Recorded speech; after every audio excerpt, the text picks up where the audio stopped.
Баршаңызға сәлем достар. Бүгін біз осындай міне үлбіреп тұрған бауырсақ жасаймыз. Немесе пончик деп атауға болады. Осындай жұп-жұмсақ, воздушный болып шығады. Ал ендеше бастайық.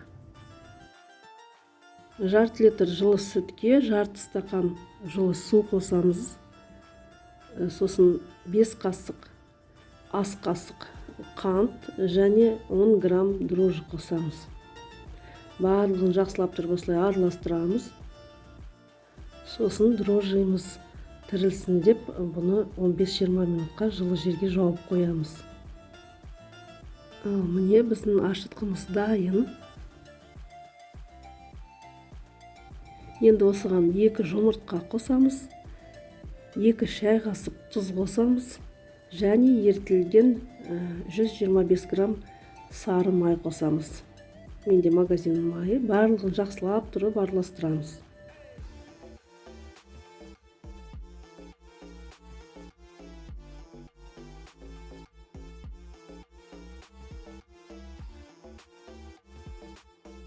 Енді осыған електен өткізілген ұнымызды қосамыз. Ұнды көзбен өлшеп қосамыз. Әбден қолға жабыспайтын болғанша дейін.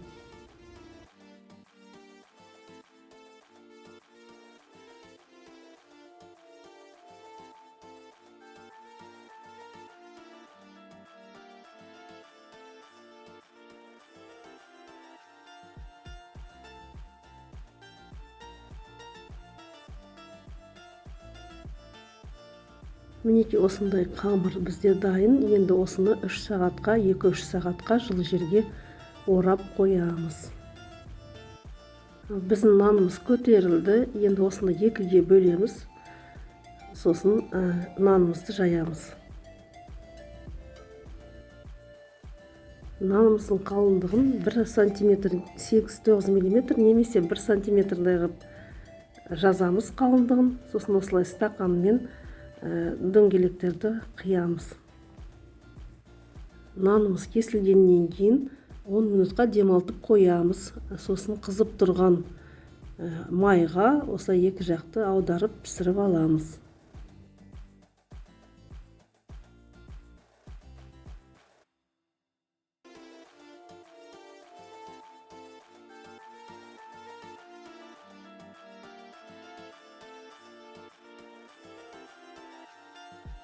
Мінеки біздің пончиктарымыз дайын. Үстінен осылай сахарный пудрамен себелеп қоюға болады. Өте дәмді, воздушный, сондай жақсы болып піседі. Міндетті түрде жасап көріңіздер. Егер де видео ұнаса, лайк қойып, комментарий жазып, менің каналыма тіркеліп кетіңіздер. Назарларыңызға көп рахмет.